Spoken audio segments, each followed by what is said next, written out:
Hola amigos, como siempre vamos a hablar un poquitico de ciencia, tecnología, de astronomía sobre todo y también algo de inteligencia artificial que hay una noticia nueva por ahí dando vuelta. Tengo muchas cosas en el tintero, hoy tenemos una buena noche, fresca, bueno, se está despejando el cielo, muy importante, es decir, cuando yo salga de aquí a las 9 de la noche, yo voy directamente para el telescopio allá afuera a hacer una prueba con una cámara.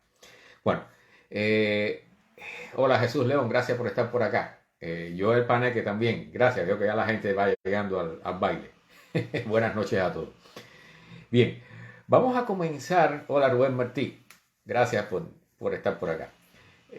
Vamos a comenzar con la noticia más impactante, quizás desde el punto de vista astronómico, pero también desde el punto de vista terrestre.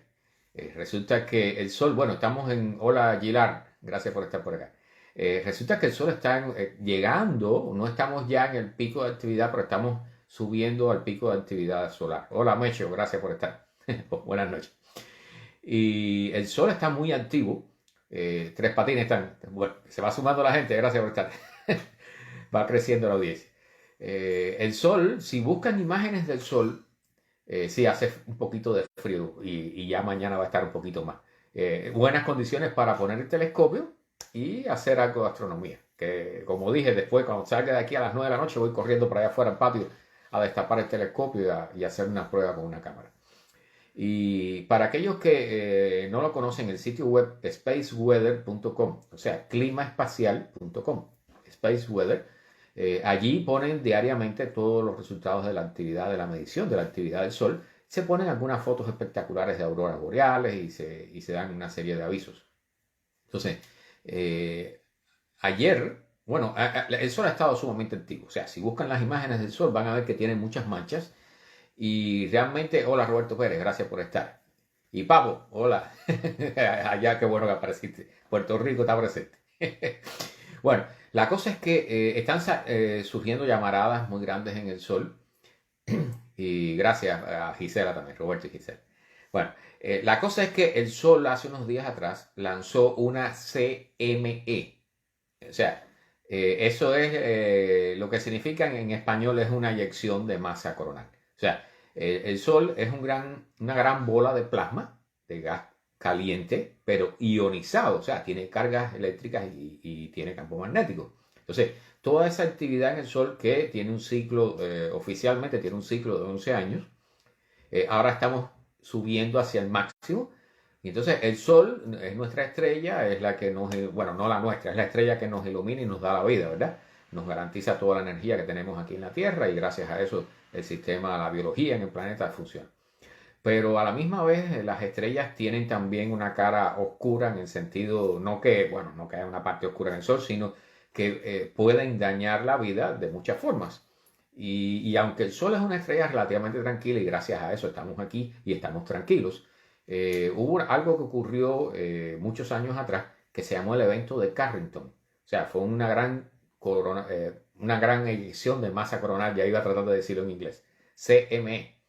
Y esa eyección de masa coronal impactó, vino en dirección a la Tierra, o sea, el Sol está girando, la Tierra también. Hola Marta, gracias por estar. Y para que la Tierra sea impactada por este material que proviene del Sol, tiene que estar en el rango, en la puntería donde el Sol dispara. Entonces, ese material demora entre 2 o 3 días en llegar aquí. Pero, días atrás, hace 2 o 3 días, hubo una gran eyección de masa coronal en el Sol, pero por suerte fue en el lado opuesto del Sol. Entonces, las naves que tenemos y los observatorios que están enfocados constantemente en nuestra estrella, pues la pudieron grabar. Pueden buscar ahí el SOHO, por ejemplo, SOHO, SOHO. Esa nave ha sido una bendición. Hay unas sondas que se llaman estéreo también. Hay varias sondas observando el Sol. Entonces, si ven los videos de esa eyección de masa coronal, a pesar de que fue en dirección contraria a la Tierra, estaba tapado por el Sol, lo que salió fue como una gran explosión, exactamente, CME, exactamente. Y entonces, las conclusiones dicen que se midió la velocidad del viento solar en esa eyección. Hola James, gracias por estar por acá. La velocidad del viento solar en esa eyección llegó a 3.000 kilómetros por segundo. Es la más alta que se ha registrado en la historia de la observación solar. O sea, eso para traducirlo a las millas, acá que se usan en los Estados Unidos, son 6.700.000 millas por hora. O sea, más de casi 7 millones de millas por hora. Así que se pueden imaginar, bueno, ese material, o sea, trae material del Sol, o sea, plasma, hidrógeno y helio ionizado, pero también trae una gran cantidad de campos magnéticos. Si eso hubiera sido en dirección a la Tierra, bueno, ahora quizás no estaría yo haciendo este programa aquí. O sea, no porque estaría muerto, nadie va a morir por eso directamente. Bueno, vamos a tener muertos, pero vamos a explicar por qué. Pero sí se estima que basado en que toda nuestra electrónica, nuestra tecnología, las computadoras, los teléfonos celulares, los transmisores de las torres de celulares, nuestros automóviles tienen computadoras, todo necesita computadora en la actualidad. Entonces, son muy sensibles a las descargas eléctricas de alto voltaje. Entonces, estas eyecciones de masa coronal con sus campos magnéticos asociados, cuando chocan con el campo magnético terrestre, generan cambios del campo magnético que a su vez generan corrientes, inducen corrientes muy altas, voltajes muy altos en las líneas eléctricas. O sea, como las líneas eléctricas que hemos creado los humanos son extremadamente largas, funcionan como una gran antena y entonces ahí se induce, hola justo, gracias a la gente del barrio, gracias por estar por acá. Se inducen voltajes muy grandes y ya en el año, no recuerdo si fue en el 96 o 92, hubo una eyección de masa coronal no de gran tamaño como esta que acaba de ocurrir, pero sí fue lo suficiente grande como para cuando impactó la Tierra, generó auroras boreales que se vieron incluso hasta Miami y generó un apagón en Quebec, en Canadá, que hubo más de entre 8 y 9 millones de personas sin electricidad por una semana. ¿Okay? ¿Y por qué se produce ese apagón? Bueno, la cosa es que cuando se generan esos voltajes tan grandes en la red, los transformadores se dañan. ¿Okay? Suceden un montón de cosas, hay interruptores, se disparan, todo eso, pero, hola Jorge, gracias por estar, pero se dañan los transformadores. Y muchos, me imagino que todos hemos sido testigos alguna vez de la explosión de un transformador, ya sean de los soterrados que se usan aquí en alguna zona o de los que están en los postes. Entonces, cuando esos transformadores explotan, inmediatamente la industria eléctrica, la FPL aquí, en Cuba era la industria eléctrica, iban y cambiaban ese transformador, pero ese que estaba en el poste, cerquita de tu casa. Pero cuando el transformador que explota es uno que está en un gran centro de distribución, o sea, en lo que se llama la subestación, entonces este tipo de transformadores no los hay en reserva. Entonces, cuando sucede un daño de ese tipo, hay personas que pueden meterse, en dependencia del tamaño del transformador, mientras más grande es, menos reservas hay.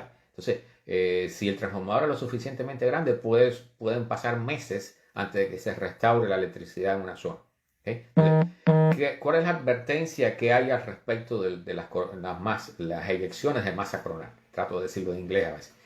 El problema es que si hay una lo suficientemente grande como para recordar, como esta que acaba de salir ahora, que por suerte fue en dirección totalmente contraria a la Tierra.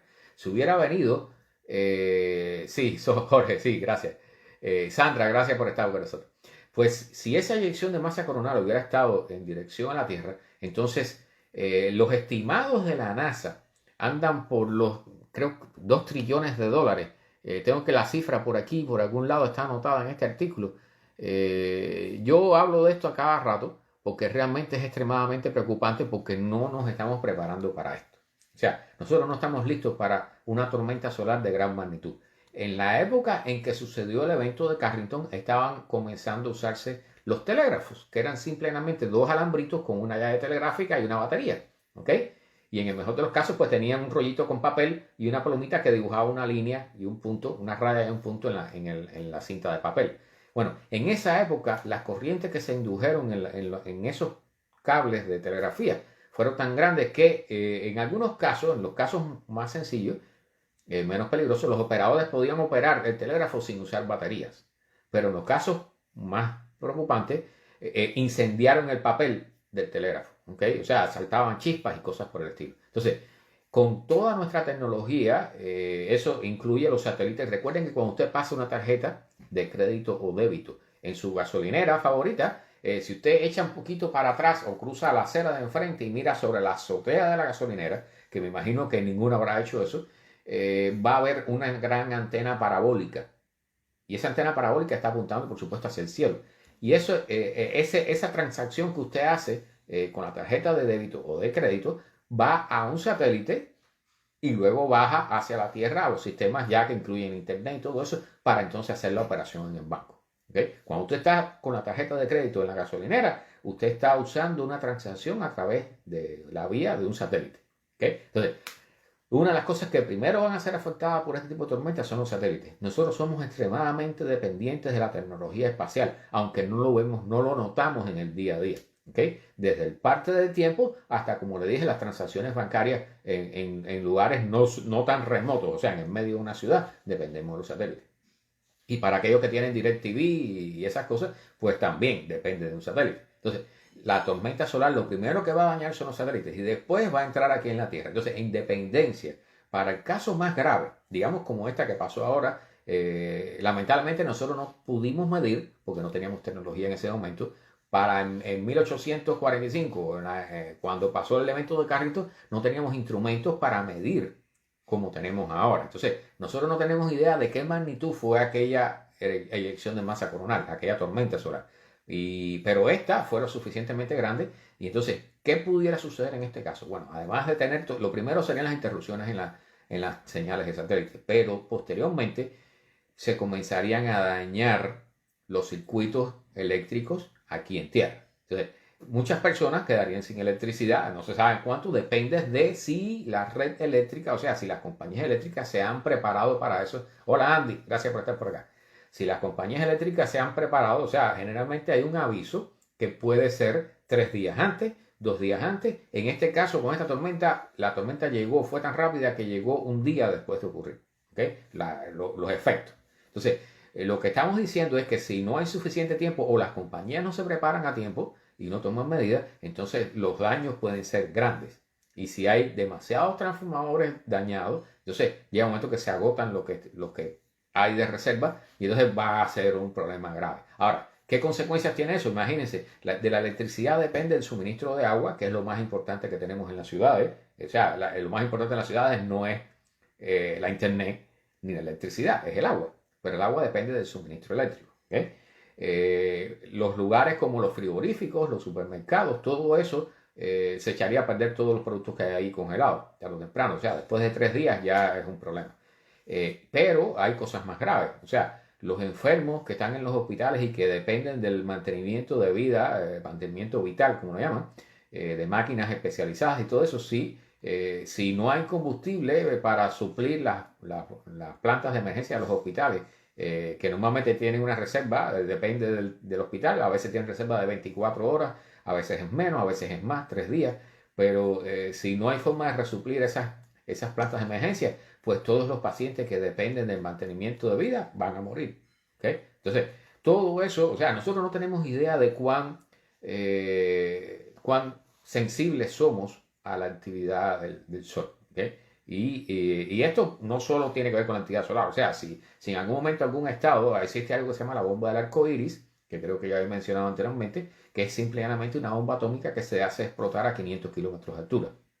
Entonces, eso directamente no mata a nadie, pero genera este mismo efecto en todo un hemisferio terrestre. ¿Okay? Esa sería una forma de cualquier estado de destruir a los Estados Unidos y toda América, no solo los Estados Unidos. ¿Okay? Los rusos pudieran hacer eso si hicieran explotar una bomba atómica a 500 kilómetros de altura. Entonces, y viceversa, ¿no? Si lo hacen los americanos sobre los rusos, pues también.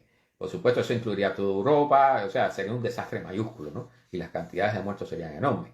Entonces, recuerden que nuestros automóviles tienen computadora. Si se daña la computadora del automóvil, el automóvil no trabaja. Los camiones y las rastras que distribuyen la comida y todas las cosas que usamos normalmente en la sociedad, todo eso se pudiera paralizar.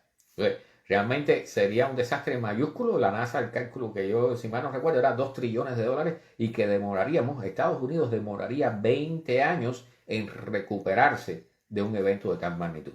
¿Okay? Recuerden que no es algo que ocurre localmente, sino que es a nivel de país, a nivel de planeta, a nivel de continente. ¿Okay? Entonces, realmente sería una disrupción enorme en todo este asunto de de la civilización humana. Así que, por suerte, escapamos de esta, pero todavía el Sol le quedan unos añitos para ir subiendo su actividad y después va a ir en declive. Entonces, estas eyecciones de masa coronal todavía tenemos unas cuantas posibilidades por delante, ¿ok? O sea, es importante estar atentos a esto. Y bueno, para aquellos que me preguntan, porque me han preguntado, la forma de proteger una computadora, cosas pequeñas, porque un automóvil no lo van a poder hacer. En caso de estas tormentas, de una tormenta de este tipo, es importante no tener cables ni antenas conectados a los equipos. Entonces, el cargador, una laptop, todo eso, desconectarlo de la corriente y desconectarlo de la computadora, por ejemplo. ¿Okay? El teléfono no usar, no tener el cargador en el momento que llega la tormenta solar. Pero para aquellos que quieran estar totalmente seguros, tienen que hacer una jaula de Faraday a la computadora o al teléfono que quieran proteger. O sea, pueden usar papel de aluminio, ¿ok? Lo envuelven en algo aislante, primero una tela, por ejemplo, una ropa, un pullover, lo cubren con papel de aluminio y entonces lo mantienen cerrado. No puede salir de allí, no puede haber un cable que salga, una antena ni nada, porque entonces no tiene efecto el blindaje, ¿ok? Pero eso es solamente para casos extremos. O sea, si ven caso de una guerra nuclear, por ejemplo, también es una forma de proteger la electrónica, ¿ok? Aunque es importante que sepan, si se daña la electrónica, o sea, aunque no se daña la electrónica del teléfono, si se daña la electrónica de las torres de los celulares, que son las antenas y las que están comunicándonos con todo el sistema, pues tienes el celular, no pierdes tu información, ¿ok? Que eso es importante, pero no vas a tener comunicación de todas formas con el celular, ¿ok? No va a haber sistema de comunicaciones de celular. Pero bueno, todo esto es un escenario posible que en algún momento va a ocurrir, o sea, no se sabe cuándo. La pregunta no es si va a ocurrir o no, sino cuándo va a ocurrir. ¿Okay? Hola Pedro, gracias por estar por acá. Entonces, esto no es para asustar a nadie, no salgan corriendo ahora a comprar papel de aluminio a borbotones en los supermercados porque no tiene sentido. O sea, lo importante es que sepan que en algún momento, si se da ese aviso, es importante que traten de proteger algunas de sus cosas, por lo menos desconectar de la corriente de todos los cables que acceden a la computadora, a los equipos más valiosos que tenemos, los televisores, por ejemplo, desconectar la antena, desconectar el cable de la alimentación, ¿okay? Y todos los cables de los juegos y todas esas cosas. Mientras menos cables tengan, menos probabilidad hay de que se dañe el equipo, ¿okay? Bueno, tuvimos el cambio de hora y por supuesto, o sea, todos hemos sufrido eso, porque realmente lo sufrimos, o sea, despertarse una hora más temprano, no el domingo, porque el domingo no pasa nada, nos despertamos más tarde. Aquellos que tienen que trabajar sí están obligados a sufrir. Pero el lunes sí es un problema con los niños para ir a la escuela, para nosotros mismos. Hay estudios, y ahora voy a hacer un poquitico de historia. Hay estudios que justifican el hecho o sea, la razón de quitar el cambio de horario, o sea, de dejar una hora fija. Hay estudios que justifican eso. Ha habido intento de leyes en el Congreso, acaban de relanzar otra más. Hay países, hay lugares como Hawái, por ejemplo, y Arizona, que no hacen cambio de horario, ¿ok? Pero por ley federal aquí en los Estados Unidos, un estado, hola Alex, gracias por estar, un estado no puede tener diferentes condiciones para tener o no tener horario de cambio de horario, ¿ok? Gracias por estar. Entonces, los estados tienen que ser uniformes. O todo el estado se queda con el horario de verano o todo el estado sin el horario de verano. No puede haber diferencias dentro de un estado. Eso es ilegal. Entonces, pero se han hecho estudios que plantean que el día del cambio de horario hay más accidentes de tráfico. Hola Tanner, gracias por estar. Hay más accidentes de tráfico, hay mayor cantidad de infartos. Algunos estudios dicen 8%, otros dicen 12%, pero el hecho es que aumenta la cantidad de infartos del miocardio, las personas están de mal humor, disminuye la eficiencia, la productividad en el trabajo. O sea, suceden un montón de cosas, y las escuelas también, los niños, por supuesto, suceden un montón de cosas, ¿no? O sea, el cambio ese cambio de una hora es tan radical que nos afecta muchísimo, sobre todo a la hora de despertarnos más temprano. Después a la hora de despertarnos más tarde no es tan grave, ¿verdad? Pero esta historia del cambio de hora es más antigua de lo que la gente se piensa. Y el origen del cambio de hora no tiene nada que ver con ahorrar electricidad como muchos suponen. O sea, normalmente nos han dicho que el cambio de hora es para ahorrar electricidad. Y eso se supone que es así. Pero la idea original del cambio de hora fue de un neozelandés, un personaje de Nueva Zelanda, creo que fue en 1895, que el hombre era aficionado a cazar insectos, a coleccionar insectos. Y un día en el monte lo cogió el verano tarde ya y se quedó sin luz para cazar insectos, porque él necesita la luz del sol. Entonces, recuerde que estamos hablando de 1895, ¿ok? Y entonces el hombre se puso a pensar y se le ocurrió la idea de cambiar la hora. Bueno, inicialmente propuso 2 horas, no una, para entonces tener más tiempo de poder estar fuera por la tarde durante el verano para disfrutar más del verano y de la naturaleza y por supuesto cazar más insectos. Entonces, esa idea no tomó mucho cuerpo, nadie, o sea, a la gente le interesó, pero no llegó a ningún lado. Pero después comenzó a rodar la bola y ya en la Segunda Guerra Mundial, entonces Alemania fue la Alemania en 1914, si mal no recuerdo. O sea, cuando la Primera Guerra Mundial, Alemania fue el primer país del mundo en instalar el cambio de hora de verano. ¿Ok? Entonces, ellos lo hicieron precisamente para ahorrar electricidad durante la guerra. Entonces, inmediatamente después de Alemania, pues Inglaterra, otros países de Europa y por supuesto Estados Unidos se sumaron a la comparsa. Entonces, eso ha seguido, o sea, se transforma en una costumbre. Por supuesto, el ser humano es un animal de costumbre y tenemos mucha inercia. Yo uso no la palabra costumbre, yo uso la palabra inercia. Tenemos mucha inercia, ¿no? Como sociedad incluso. Entonces, todo este proceso ha seguido así, se han instalado, se han creado leyes, se ha estandarizado. Hola Darío, gracias por estar. Se ha estandarizado, no todos los países. Hay que aclarar que el efecto del cambio de hora en los países que están en la zona del Ecuador no se nota. O sea, en el Ecuador no hay las 4 estaciones prácticamente. O sea, lo que hay es verano y un poquito de invierno, ¿no? Pero la mayoría del tiempo es verano. Y eso lo sabemos muy bien en Cuba, por ejemplo. Entonces, y aquí en la Florida más o menos, más o menos.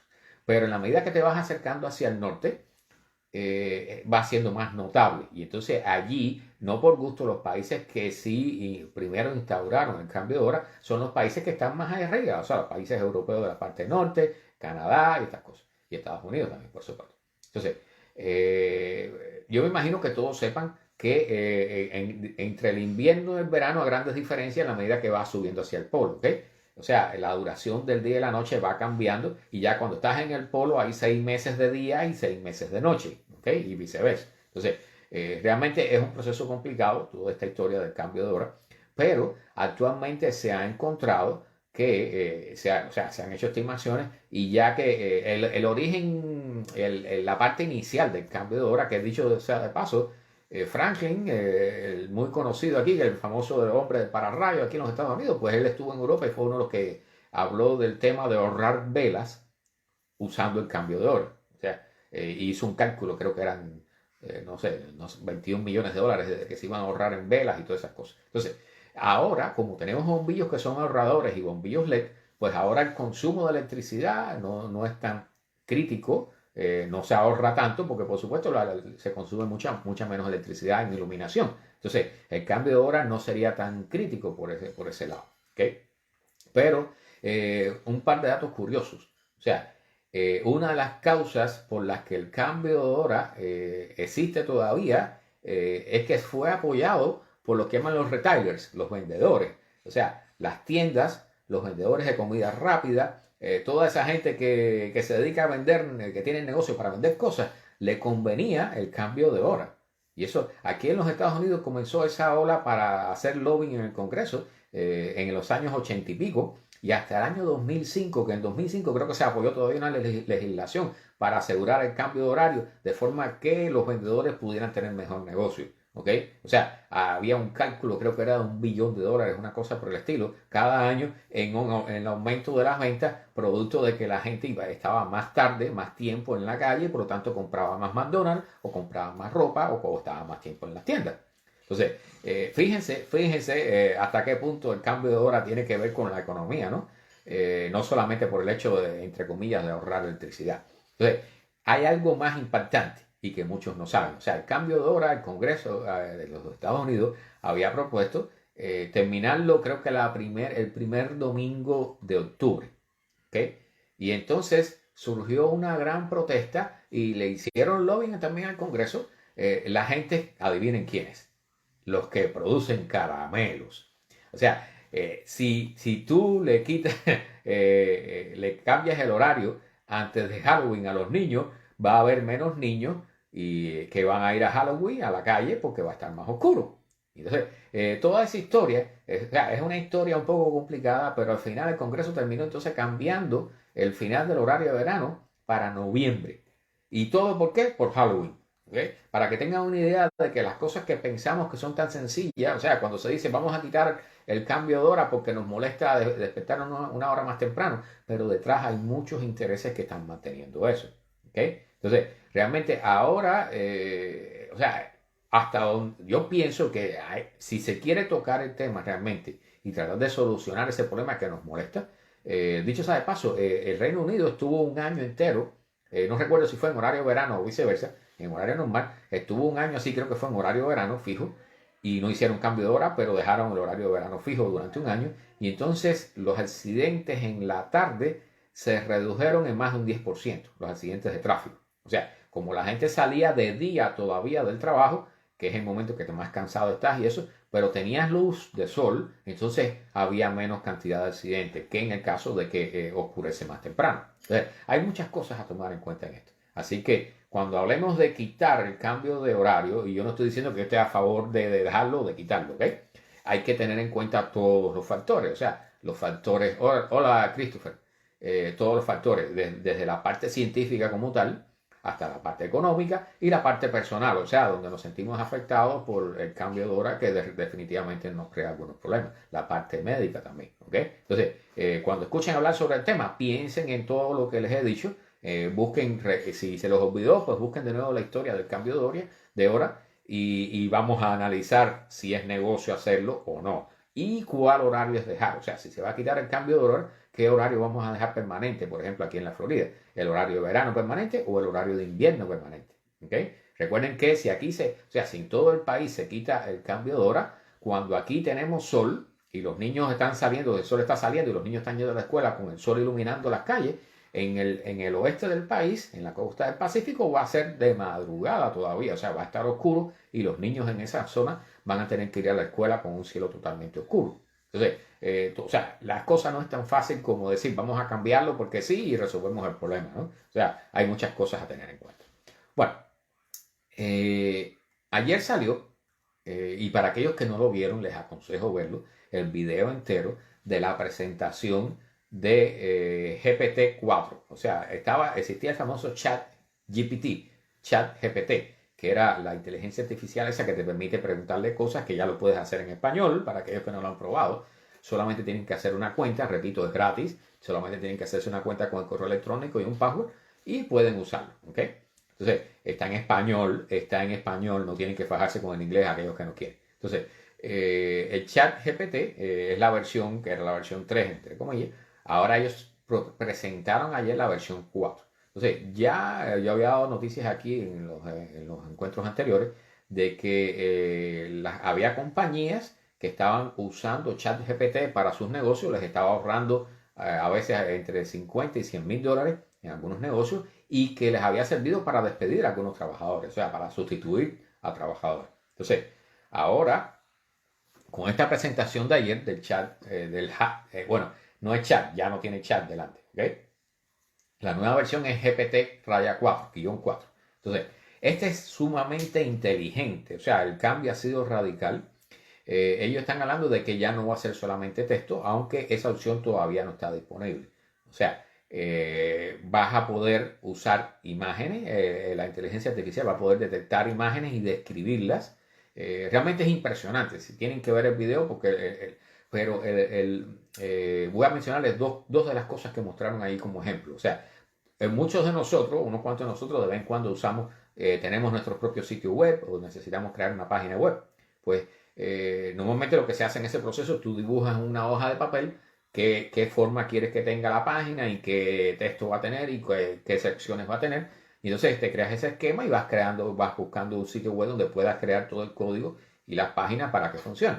¿Ok? Entonces, la cosa es que hicieron una prueba con este GPT-4 y resulta que con tomar una foto del papel con el texto escrito a mano y con las divisiones, los bloques que quieres tener en la página, tú le haces llegar esa imagen a GPT-4 y él te crea la página O sea, tú no tienes ya que entrar a crear código, a escribir nada, ni introducir el texto. O sea, lo hace todo a partir de una hoja de papel.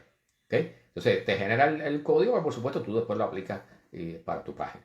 Y lo otro, que es lo que vi más impresionante y que va a ser sumamente, o sea, este es un uso que le han dado como ejemplo, pero realmente va a tener muchísimos usos, es este hombre tomó el código del IRS, de los taxes de los Estados Unidos. Creo que hizo la prueba con el año 2014. O sea, tomó todo el documento, toda la ley del IRS, todo el código de los taxes, se lo introdujo al GPT-4 y le pidió que le hiciera los cálculos de las deducciones para su salario. Y entonces el hombre hace el cálculo por su cuenta, manualmente, y cuando ve el resultado, o sea, el GPT, esta inteligencia artificial, lo que hizo fue leer el código de los taxes del IRS y aplicarlo a esta persona. ¿Okay? O sea, imagínense, para que tengan una idea, o sea, y el resultado fue positivo, logró calcular adecuadamente la cifra. Entonces, ¿qué quiere decir esto? Bueno, lo que quiere decir es que los trabajos de aquellos que hacen los taxes, que es la opción más obvia en esta, ¿no? Los trabajos de los abogados, o sea, que necesitan leer leyes para aplicarlas, los trabajos de los abogados, los trabajos de las secretarias y secretarios, los trabajos, todo aquel trabajo que tenga que ver con recoger información y aplicarla, todos van a estar en peligro. Todos. Hola Tere, gracias por estar por acá desde Cuba. Bueno, la cosa es que esto ya se había advertido, o sea, esto comienza ahora, eso salió ayer, pero ya yo le digo a la gente, el mundo que conocían ayer ya no es el de hoy. O sea, desde que esta herramienta está allí y la parte visual que todavía no está disponible para el público, ¿ok? Pero, o sea, el potencial que tiene esto es tan enorme que ya comienza a sentirse el miedo, se viene advirtiendo hace rato y las compañías no han tomado eso en cuenta, los gobiernos han conversado sobre eso, han hecho algunos experimentos, pero no se han tomado medidas ninguna al respecto. Va a haber mucho desempleo cuando todas estas herramientas comiencen a llegar a las compañías, a los centros de trabajo, va a haber mucho desempleo. O sea, los trabajos aquellos, quizá todavía el barredor de calle, el que sirve las mesas, todavía eso va a seguir funcionando. Pero los que trabajan en la mesa con ciertas cosas, procesando datos, coleccionando datos, haciendo aplicaciones, todo eso va a estar en peligro. ¿Okay? O sea, y este es el comienzo, esto salió ayer. ¿Okay? Pero vamos a esperar dentro de un año y vamos a ver qué sucede, ¿no? Porque en la medida que se comience a usar, que las personas comiencen a entrar, van a encontrar cosas en qué aplicar esta tecnología, en ahorrarse trabajo, ahorrarse dinero y ahorrarse, por supuesto, trabajadores. ¿Okay? Recuerden que yo lo dije el miércoles pasado, Google acaba de dejar desempleados, ¿no? Decirlo así, a sus trabajadores de la cafetería y no eran personas, eran robots. O sea, hasta los robots pueden ser lay-off, ¿no? Botados del trabajo por falta de presupuesto. Pero sí, todas esas cosas están sucediendo, ¿ves? Entonces, bueno, vamos con algunas noticias. Después de haber dado toda una vuelta por aquí, yo les invito a buscar, a hacer sus pruebas con el chat. El chat GPT es el que está disponible todavía. El otro, el nuevo, el GPT-4, son para usuarios que son usuarios con un nivel por encima. O sea, no recuerdo cuál es el nombre que ellos usan, que están con una suscripción diferente. ¿Ok? Pero eso va a salir al público pronto. ¿Ok? Entonces, a ver, vamos con algunas noticias. Vamos a dar algunas noticias. Bueno, hay un estudio de Harvard que está hablando de cuál es el mayor reto que tienen las personas que se retiran. Y es muy fácil. O sea, el problema principal que tienen las personas que se retiran no es el dinero, aunque por supuesto el dinero es sumamente importante, ni es si trabajan o no, sino son las relaciones interpersonales.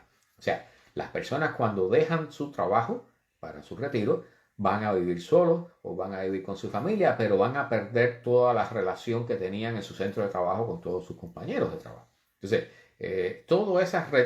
todo eso es sumamente importante y mientras más envejecemos, más importante es para mantenernos jóvenes, o sea, para sobrevivir a todas las cosas que nos suceden, ¿no? Las enfermedades y todo eso. Entonces, y el propio envejecimiento. Entonces, lo que están aconsejando Y para aquellos, yo todavía no he llegado ahí, pero yo espero que cuando yo llegue a los 65 ya no va a ser la edad de retiro, probablemente sean 70 o 75, si es que llego a un lugar donde todavía haya edad de retiro. Pero bueno, la cosa es que plantean que para las personas que se retiran, aquellos que deben conocer casos de aquellos que no se quieren ir del trabajo o que entran, se retiran, pero entonces buscan otro trabajo y comienzan a trabajar nuevamente. Y lo hacen, en algunos casos sí lo hacen porque necesitan el dinero, pero en otros casos lo hacen porque necesitan la relación interpersonal. O sea, necesitan relaciones humanas para mantenerse vivos, para estar contentos, para estar felices. Esa es la razón fundamental de la felicidad. O sea, tener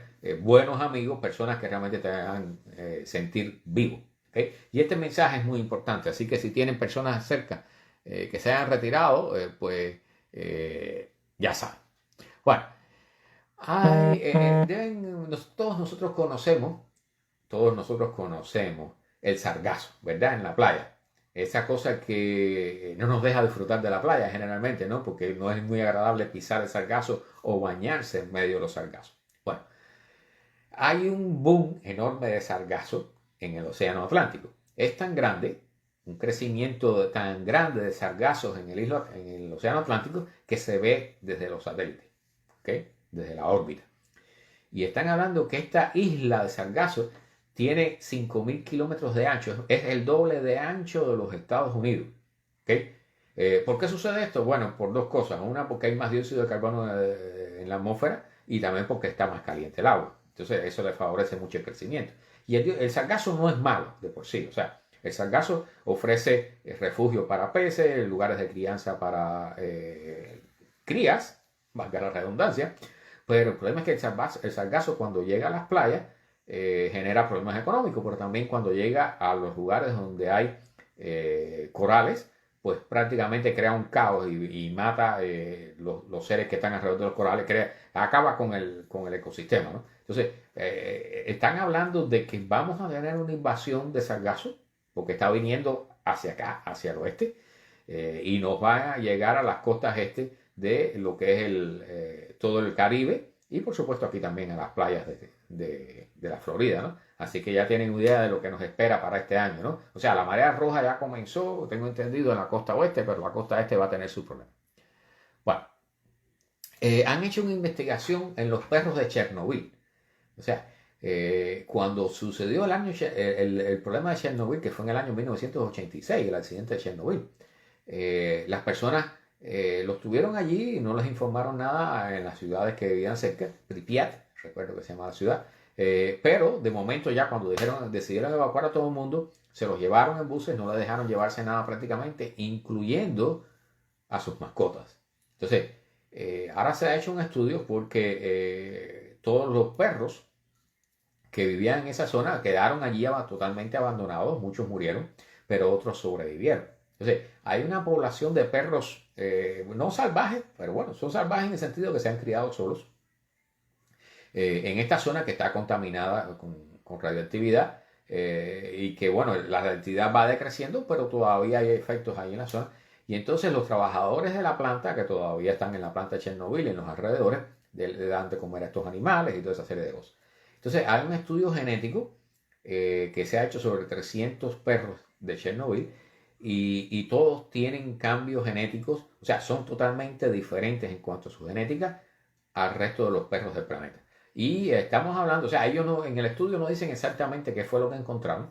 Los perros están vivos, no se han muerto por la radioactividad, pero sí han tenido muchas mutaciones genéticas. Entonces, siguen siendo perros, siguen actuando como perros, pero son perros un poco diferentes al resto de los perros. Entonces, lo que sí, lo que advierten es que, bueno, esta zona que está bloqueada para el paso de los humanos, los animales pueden entrar y salir. Entonces, allí hay todo, o sea, hay una historia bien complicada con respecto a la naturaleza de Chernobyl, pero no deja de ser un caso sumamente interesante. Entonces, esta historia de los perros es solamente un ejemplo más de cómo nosotros podemos cambiar el medio, a veces de forma insospechada, ¿no? De cuando menos nos imaginamos, en este caso con un accidente nuclear que fue el más grave de toda la historia. Bueno, acaban de descubrir, y esto es astronomía ya, vamos a regresar a la astronomía, acaban de descubrir estrellas que están a medio camino, estrellas de la Vía Láctea, de nuestra galaxia, que digo, no es la nuestra, porque no es nuestra, ¿okay? Nosotros somos, más bien nosotros somos de ella, ¿no? Porque estamos dentro de ella. Pero bueno, la Vía Láctea tiene forma de un disco aplanado con brazos espirales, ¿verdad? Y tiene un núcleo en el centro. Entonces, alrededor de todas las galaxias espirales hay lo que le llaman el halo de la galaxia, que es un componente más esférico, o sea, no aplanado como el disco de estrellas, sino un montón de cúmulos globulares, cúmulos de estrellas muy antiguas, que están en forma esférica alrededor de la galaxia.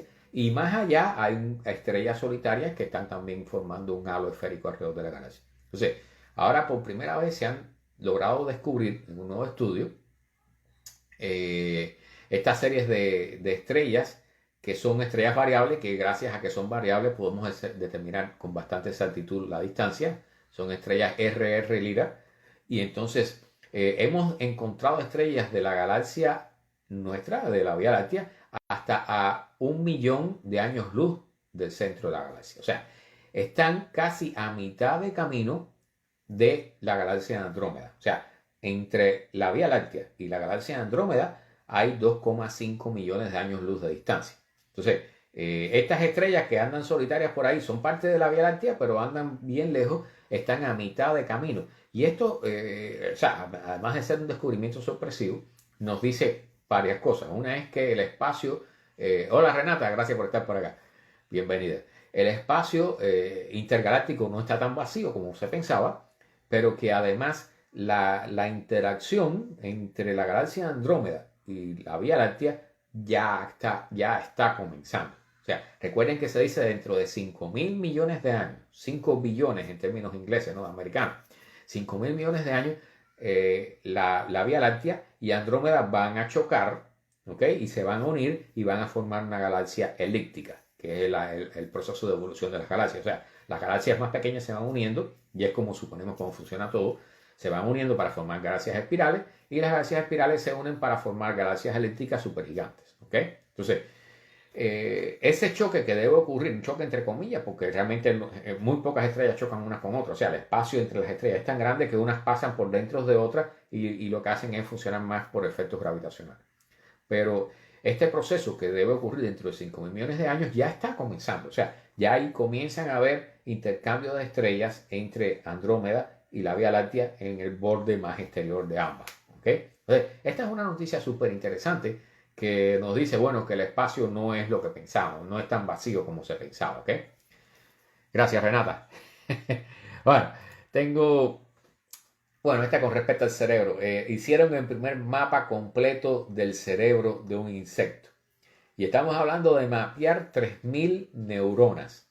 O sea, en el cerebro de un insecto. Esto es increíble, ¿no? O sea, imagínense coger el cerebro de un insecto, cortarlo en capas muy finas y mapearlo. O sea, hacer fotos, ponerlos todo en una computadora y reconstruir la estructura 3D del insecto, del cerebro de un insecto. Entonces, contar neurona por neurona y verificar la conexión una por una de cada neurona con las demás.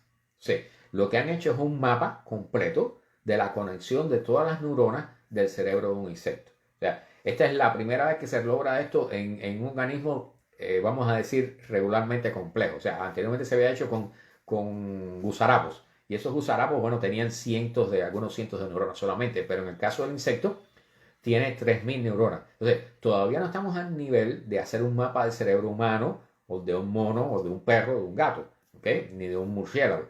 Pero nos vamos acercando poquito a poco a eso. Y eso nos permite tener una idea porque, o sea, neuronas de un insecto son las neuronas también similares, funcionan de forma similar a las neuronas en el cerebro humano. Entonces, eso nos permite acercarnos más a cómo funciona el cerebro humano. Tenemos una mejor idea de cómo funcionamos nosotros en la parte más privada de nuestro cerebro. Bueno, esta es una noticia que casi que se puede decir que es cómica. O sea, yo no lo sabía, pero salió un artículo en una página web que se llama Auto Evolution y es sobre los automóviles Ford. Los mecánicos, cuando van a mover los automóviles de un dealer a otro, llevarlos de la fábrica hasta un dealer o cosas por el estilo, o van a hacer cierto tipo de reparaciones, tienen que llevar al automóvil a un estado de fábrica, o sea, a una especie, a hacer como una especie de reset, ¿no? De la computadora. Y en el caso de ciertos automóviles Ford, para lograr llevar el automóvil a ese estado, hay que presionar el botón de arranque, ese botoncito que enciende el motor. Hay que presionarlo, adivinen cuántas. ¿10? ¿20? ¿50 veces? No. 120 veces. Exactamente. Ni una más, ni una menos. Así que imagínense para un mecánico tener, o sea, que necesite resetear el automóvil, crearle, o sea, repararle algo y necesite acceder a la computadora de forma confiable, tener que apretar 120 veces ese botón contando sin fallar. O sea, imagínense que llega al 119 y se lo olvide o cometió un error y pensaba que era el 120, ya no funciona todo y tiene que volver a comenzar de nuevo. Entonces, a Ford la han presionado, han tratado de presionar a los mecánicos para ver si resuelven ese problema y no llegan al punto. Es decir, el dedo de hierro no, yo creo que necesitan hasta un brazo de hierro, no, necesitan un robot para que haga el conteo, porque realmente es increíble. O sea, ¿a quién se le ocurrió? O sea, o sea, hay automóviles que tienen combinaciones, incluyendo el mismo Ford, que es darle 4 veces al pedal del freno y darle 2 veces a las luces estas intermitentes de socorro, de posición, en el intervalo de unos segundos y se resuelve ciertos problemas. Pero esto otro de pisar 120 veces un botón, eso es torturante, o sea, eso yo lo veo como una falta de respeto, no tiene lógica, ¿no? Es excesivo realmente. Si es para tratar que el público normal acceda a esa cosa, pues bueno, busquen algo más complicado, pero que no sea tan pedante, para no llamarlo de otra forma, ¿no? Realmente es increíble que se hagan esas cosas con la tecnología actual cuando realmente debiéramos estar avanzados. Dicho sea de paso, yo siempre he dicho, el otro día salió un artículo que no lo mencioné aquí, que lo tenía guardado, que tenemos un problema, aquí en los Estados Unidos tenemos un problema con las luces de los automóviles. Nos estamos quedando ciegos. Y me imagino aquí, particularmente en Miami, todos hemos pasado por eso, ¿verdad? Que de repente nos viene una camioneta de frente con una luz blanca, porque ya no es azul, es blanca, con una intensidad tal que es imposible ver más nada, te deja ciego totalmente. Y eso está sucediendo demasiado a menudo. Entonces ya salió un artículo que se llama así precisamente, o sea, tenemos un problema de ceguera en los conductores de automóviles. O sea, las luces de los automóviles, los faroles de los automóviles es algo que se trabajó por muchos, no voy a decir siglos, muchas decenas de años para irlos mejorando de forma que alumbrara un poquitico hacia la derecha para que cuando tú tuvieras un automóvil que viniera de frente por la izquierda, pues tratar de no cegar a ese automovilista. Entonces, ese diseño, hola Cindy, gracias por estar por acá. Ese diseño costó mucho tiempo, costó mucho trabajo desarrollarlo y, o sea, fue un proceso de ingeniería óptica bastante elevado. Entonces, ahora lo estamos echando a perder por completo. O sea, ¿en qué sentido tiene ahora? O sea, tú manejas, bueno, sin hablar de las personas que andan por aquí con la luz alta dentro de la ciudad, que no tiene sentido tampoco, pero estas luces blancas que ciegan, o sea, incluso si vienen detrás de ti, te ciegan a través del retrovisor. O sea, es increíble. Y ese problema, tarde o temprano, o sea, ya cada vez que sale un artículo publicado, eso indica que ya llamó la atención y que tarde o temprano la policía o las leyes van a tener que tomar en cuenta eso, porque, o sea, esos que tienen barras de LED que te dejan ciegos radicalmente, porque no hay otra forma de llamarlo, eso es un peligro para la conducción en la carretera. Y lo otro, y, o sea, esos son los temas que yo menciono cuando hablo de cómo se ha reducido la inteligencia en la sociedad humana. El otro son los cordones de zapatos hechos de nylon. O sea, el ser humano estuvo años y años a lo largo de su historia tratando de crear cordones de zapatos que cumplieran dos funciones. Una es que no se partieran, que fueran confiables, y la otra es que no se desamarraran. O sea, cuando tú te amarras un cordón de zapato es para que esté todo el día amarrado, si es posible. Entonces, vinieron los cordones de zapato estos de nylon, que en lugar de ser planos son como una tirita redonda, un tubito redondo, y tú te amarras eso e inmediatamente se zafa.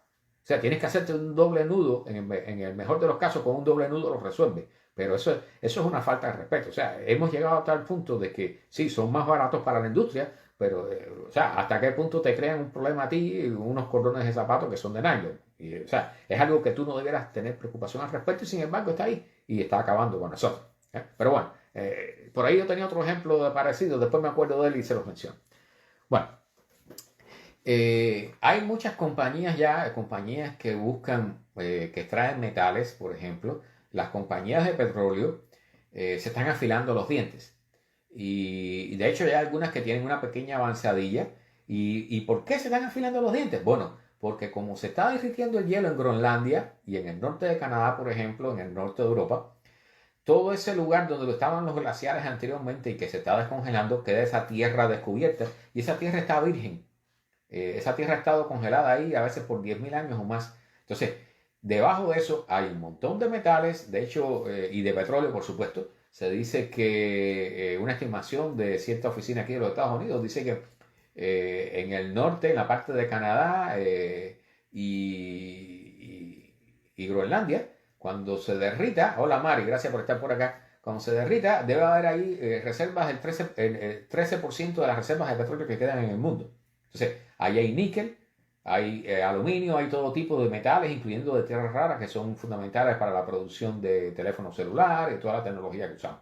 Entonces, ya hay una pequeña avanzadilla en Groenlandia, por ejemplo, pero poco a poco, y lo que habla este artículo es de las personas que están haciendo investigaciones científicas allá arriba y están recibiendo constantemente llamadas y correos electrónicos de compañías de estas, pidiéndoles que les manden muestras del suelo y preguntándoles en qué momento se va a derretir todo el hielo para comenzar inmediatamente a atacar. ¿Okay? Entonces, hay cosas aquí muy curiosas. Por ejemplo, en el suelo, en el fondo oceánico, cerca de alrededor de Groenlandia, hay unas cosas que tienen el tamaño de una papa, son como unas piedras redondas parecidas a una papa, y que contienen gran cantidad de níquel, cobalto y otros metales. Entonces, ya se puede imaginar cómo se están afilando los dientes, ¿no? Para en cuanto se derrita todo ese hielo, comenzar a caer ahí. Ahora, ¿cuál es la mala noticia? Bueno, que cuando se derrita todo eso, el nivel del mar va a estar por lo menos 30 pulgadas más alto, así que, y dicho sea de paso, por si no lo saben, Miami se dice que es la ciudad más amenazada en todo el planeta por el aumento del nivel del mar. ¿Ok? Bueno, vamos con la próxima noticia. Bueno, los militares. Bueno, vieron lo que pasó con el dron este acá en el Mar Negro, ¿verdad? Bueno, detrás de todo eso, por supuesto, hay sistemas muy inteligentes trabajando. Que por supuesto el dron todavía necesita un piloto, aunque ya aquí se hizo una prueba, creo que fue con un F-16, volando con una inteligencia artificial. ¿Okay? O sea, sin piloto, sin piloto. Un avión de guerra, un avión caza de guerra, volando controlado por una inteligencia artificial, incluso haciendo peleas, estas dos fights, las llaman peleas de perros, ¿no? Entre 2 y 3 aviones. Entonces, lo que están hablando los militares ya es que el ejército del futuro, o sea, el país, ¿cómo decirla? El país que esté en control del planeta en el futuro va a ser aquel que controle la inteligencia artificial, o sea, que tenga más implementada la inteligencia artificial dentro de sus máquinas, dentro de sus ejércitos, dentro de su gobierno. Entonces, yo mencioné ahorita el famoso GPT-4, el chat GPT y el GPT-4. Bueno, estamos en camino a tener ejércitos inteligentes. Y eso, inteligente no quiere decir que sean inteligentes las personas que lo comanden, sino que hayan armas inteligentes, que es una cosa que, dicho sea de paso, hay muchas personas que están en contra de eso, hay grupos de científicos también que están en contra de eso, porque me imagino que todos se den cuenta que si tienes un tanque de guerra con una inteligencia artificial incluida, el objetivo de ese tipo de armas inteligentes es decirle, o sea, ordenarle una misión y que la cumplan por sí solos, que tomen sus decisiones en camino y que maten al que tenga que matar. Entonces, ¿qué va a suceder si un tanque de guerra se encuentra frente a una mujer embarazada? O sea, ¿la va a considerar un enemigo, un peligro para él, o simplemente la va a considerar algo le puede pasar por encima porque no considera algo de valor, ¿no? Entonces, recuerden que la inteligencia artificial, y ahora voy a dar otra noticia al respecto, o sea, hay mucha discusión sobre la ética en la inteligencia artificial. Y dicho sea de paso, ahora Microsoft, que hizo su acuerdo con ChatGPT, esta compañía, Microsoft acaba de despedir a su grupo, a los trabajadores que estaban en el grupo de ética para la inteligencia artificial. ¿Qué quiere decir esto? Bueno, ¿qué quiere decir? Que la ética, la inteligencia artificial, yo veo que no va a ser algo del otro mundo. O sea, muy probablemente ese tema se vaya a ir muriendo poco a poco en la medida que haya muchos intereses a favor de que la inteligencia artificial tome cada vez decisiones más importantes con respecto al desarrollo de la historia de la humanidad. Y eso viene.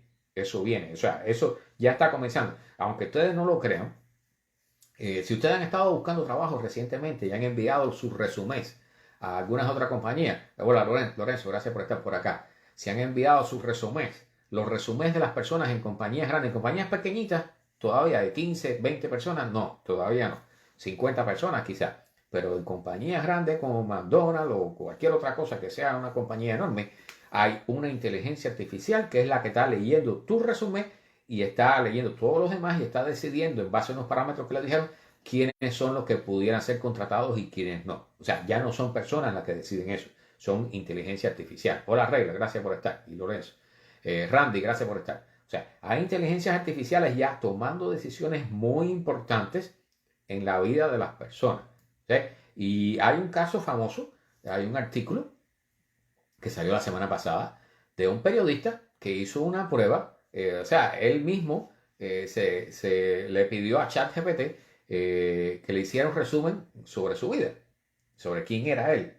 Y el ChatGPT, bueno, dio bastante exacto, cometió un par de errores y esas cosas en la biografía del periodista, pero el final del artículo es diciendo que el periodista había muerto hace 2 años.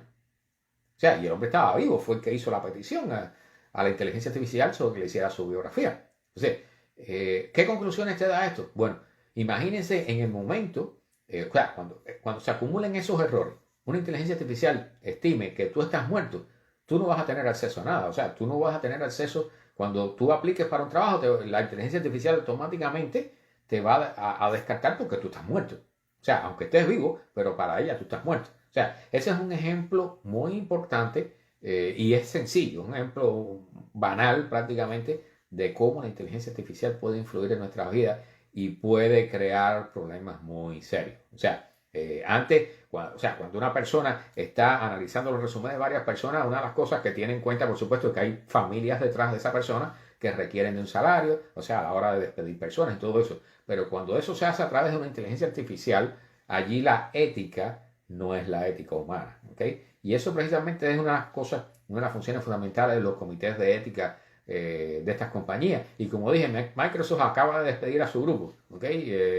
Y dicho sea de paso, cuando Elon Musk compró a Twitter, también hizo lo mismo con Twitter, ¿ok? Entonces, esto es una tendencia preocupante y si le sumamos a eso entonces que los militares van a comenzar a producir armas con inteligencia artificial, pues ya pueden tener una idea del futuro que nos espera si no prestamos atención a este problema. ¿Okay? Recuerden que los políticos tratan de desviar la atención de los problemas fundamentales para tener problemas más fáciles a la hora de las elecciones. ¿Okay? Y eso sucede con todo. Entonces, es importante. O sea, hay muchos problemas importantes que tenemos en nuestro futuro y la inteligencia artificial va a ser uno de ellos. No va a ser, ya lo es, pero no lo estamos notando. O sea, no lo estamos viviendo, no nos damos cuenta de que cuando nos rechazan nuestro resumen en una compañía a la que aplicamos, pensamos que fue una persona y no fue así, no tiene por qué ser así, ¿sí? Entonces, ténganlo en cuenta y comiencen a preocuparse al respecto, ¿ok? Bueno, aquí había una noticia muy interesante, algo sobre meteorología. El ciclón de más larga duración en la historia, el ciclón Freddy. No sé si ya se desintegró hace 2 o 3 días que no lo chequeo, pero el tipo surgió en Australia, cruzó todo el océano Índico, terminó pasando por arriba de Madagascar, cruzó hacia África, entró creo que por Zimbabue, salió de nuevo hacia atrás, volvió a golpear a Mozambique, a Madagascar y regresó y volvió a entrar en África. Entonces, el tipo son un ciclón de 35 días de duración. Ya se pueden imaginar, ¿no? Si nos toca eso aquí, o aquí un ciclón de 3 días es un problema, ¿ok? Imagínense uno de 35. O sea, así están las cosas, eso es un récord, ¿ok? Y bueno, hablando de inteligencia artificial, hay una noticia aquí que es impactante. Algo más para llamar la atención de ustedes. Déjenme tomar un poquitico de agua porque yo siempre hablo como un papagayo en estas cosas. Y se me seca la garganta. Bueno, la cosa es que hay una compañía que se llama Pink Edges. ¿Ok? P-I-M, Edges de ojos, ¿ok? En inglés. Y esta compañía se dedica a hacer pruebas de inteligencia artificial y sobre todo de reconocimiento facial. Recuerden que, por ejemplo, en China hay toda una industria de cámaras reconociendo a las personas buscando delincuentes, por ejemplo, y por supuesto las personas que también tienen problemas políticos con el gobierno. Entonces, todo eso está ocurriendo en todas partes del mundo. O sea, aquí en los Estados Unidos también, donde menos usted se imagina, está siendo observado por una cámara, ya sea una cámara de vigilancia de una casa, de una compañía, de un edificio, o cámaras de la policía, cámaras de tráfico, cámaras en los automóviles, hay cámaras en todos lados. ¿Okay? Entonces, una parte fundamental del software, de la programación para estas cámaras es el reconocimiento facial. Entonces, cuando tú estás trabajando en eso, las compañías que trabajan en eso necesitan entrenar a su inteligencia artificial o el software que están usando, necesitan entrenarlo con imágenes reales de personas.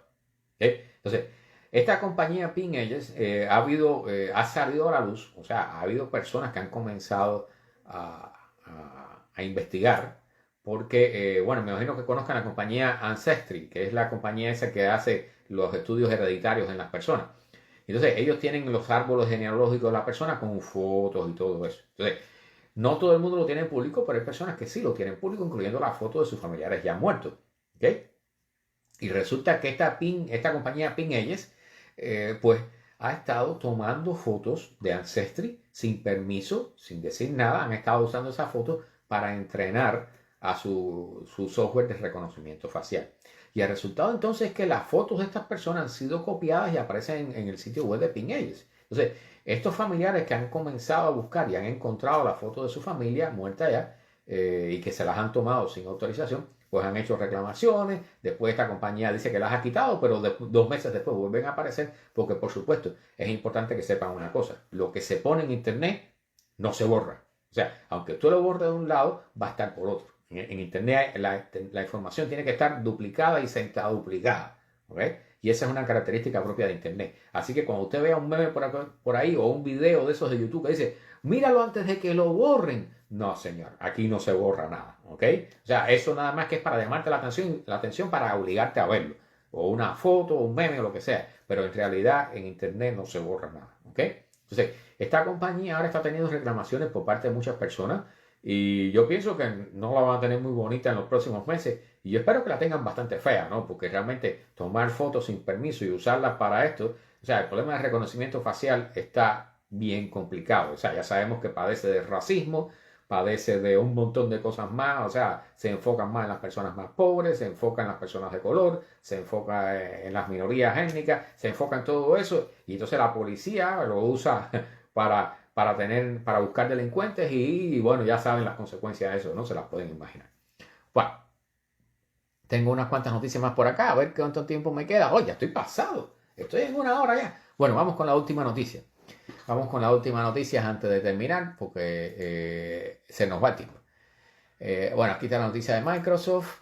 Esta noticia de una galaxia. Voy a buscar la más interesante.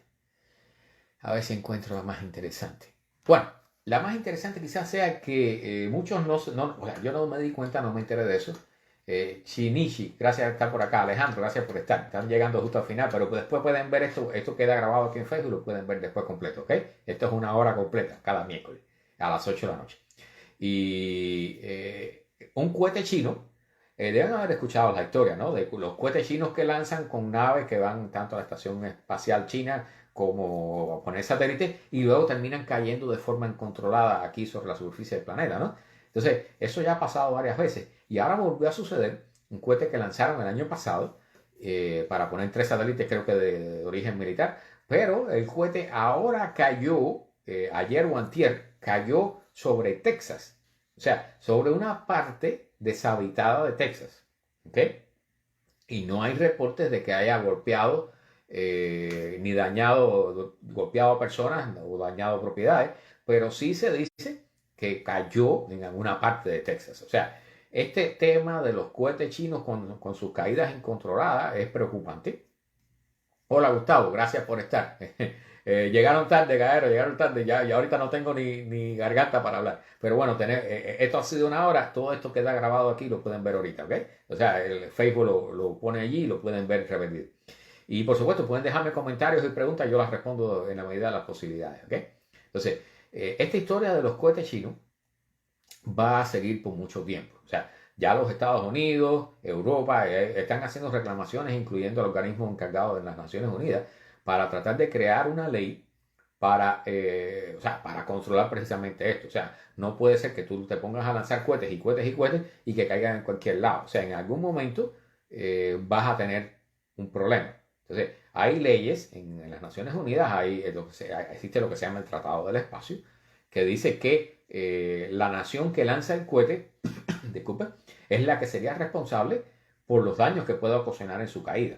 ¿Okay? Hay una historia bastante antigua del año 80 y pico, no recuerdo si fue en el 86 también, de un satélite militar ruso, soviético en aquella época, de la serie Cosmos. Ellos todos lo llamaban Cosmos 1900 no sé cuánto, le iban poniendo el número. Hola Rubén, gracias por estar, ya casi estamos terminando. Recuerda que queda grabado aquí.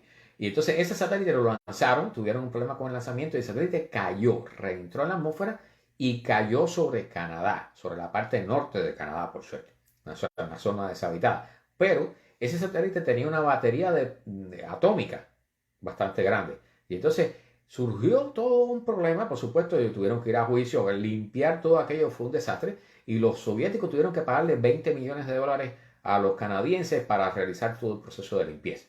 Entonces, esa ley, esa ley del espacio, el Tratado del Espacio existe, tiene un montón de huecos, tiene un montón de problemas, pero funciona más o menos, o sea, siempre que se pueda. Yo dudo que con los chinos funcione mucho, pero bueno, tiene suficiente billete para pagar cualquier daño que generen, ¿no? Pero realmente no debiera ser. O sea, esa ansiedad que todos sentimos a la hora de que el cohete pueda caer en cualquier lado, pues bueno, imagínense si esto que cayó ahora en Texas hubiera caído sobre Las Vegas o hubiera caído en algún lugar de esos habitados, hubiera podido generar un problema y un conflicto, ¿no? Más ahora que tenemos todos los conflictos en camino, como el de Taiwán y todo eso. Entonces, dicho sea de paso, salió un artículo ya para terminar, en una entrevista que le hicieron a un analista militar y dijo, bueno, algo que yo pensaba ya que iba a ocurrir. O sea, no hay que ser muy inteligente para saberlo y para pensarlo. Que si hay una guerra, los chinos tratan de tomar Taiwán, pues lo primero que va a hacer Estados Unidos es destruir las fábricas de chips. O sea, el objetivo de tomar Taiwán, toda la idea, todo el problema con Taiwán son las fábricas de los chips, de microcomputadoras, que son los más avanzados del planeta. Entonces, por supuesto, antes de que los chinos cojan eso, que por supuesto la idea de ocupar Taiwán es para ocupar eso, pues evidentemente los Estados Unidos van a bombardear todas esas fábricas y destruirlas totalmente, ¿ok? Entonces, las máquinas que hay allí, hay solamente una en el planeta de cada una, ¿ok? O sea, para que tengan una idea de cuán dependientes somos en cuanto al software y al hardware en todos estos temas. Entonces, realmente ha habido simulaciones, dicen que, bueno, en caso de que haya una guerra allí, los chinos van a perder gran parte de su marina, los americanos van a perder 5 submarinos, no sé, 2 portaaviones y más de 3.000 soldados y toda esa historia, pero que pudieran ganar contra los chinos en la batalla por Taiwán. Pero de todas formas, o sea, una vez que se destruyan esas fábricas, ya no tiene mucho sentido luchar por Taiwán, ¿ok? Por suerte ahora aquí se están comenzando a construir par de ellas, 2 o 3, fábricas de chip modernos, con la ayuda de esa compañía que se llama TSMC. Se están construyendo fábricas aquí en la parte central y oeste del país y deben comenzar a funcionar algunas de ellas en el año 2025. Entonces, esperemos que de aquí a allá, o sea, de aquí a allá, una vez que esas fábricas comiencen a producir ese mismo tipo de chip y comiencen a estabilizar su producción, entonces Taiwán deja de ser una necesidad para los Estados Unidos hasta cierto punto. Entonces, ahí pueden suceder muchas cosas. Recuerden que hubo un militar que dijo que esperaba estar en guerra con China para el año 2025. Y esa cifra, esa fecha, no es por gusto. ¿Ok? Así que, nada, muchas gracias a todos por estar por aquí. Recuerden, pueden dejarme preguntas y comentarios, denle like, por favor, síganme, compártanlo en la medida de lo posible. Y para aquellos que llegaron tarde, bueno, lo lamento, imagínense, ya llevo una hora hablando, tengo la garganta reseca. Pero normalmente lo hago todos los miércoles de 8 a 9 de la noche. Yo siempre lo aviso en Facebook un poco antes, pero lo pueden anotar en su calendario, en el teléfono, para que le pongan una alarma y les avisa todos los miércoles a las 8 de la noche en punto. Yo arranco y hacemos una hora de charla aquí de ciencia, astronomía, inteligencia artificial y tecnología. Así que muchas gracias a todos por estar por acá. Recuerden compartirlo. Gracias por todo, por los likes, gracias por compartirlo y gracias por estar, ¿ok? Así que, bueno, chao a todos. Nos vemos el próximo miércoles. ¿Ok? Chao. Recuerden que lo pueden ver una vez que se cierre esto. Pueden verlo desde el inicio. Gracias, Mecho. Gracias a todos por estar por acá. Gracias, Rubén. Chao.